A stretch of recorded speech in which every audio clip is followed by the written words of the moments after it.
In this short tutorial, you will learn how to enable the double tap to lock feature on Samsung devices. This useful feature allows you to simply tap twice on your phone screen to lock it, saving you the trouble of reaching for the power button. So make sure to watch this video until the very end to understand the tutorial properly. To get started, swipe down from the top just like this, and then tap on the gear icon at the top right corner of the screen.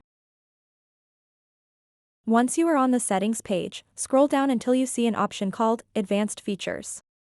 Once you've found it, tap on it. After that, tap Motions and Gestures. And now you'll see an option called Double Tap to turn off screen.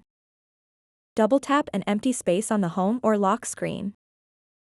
To enable the double tap to lock feature on your Samsung device, simply enable this option.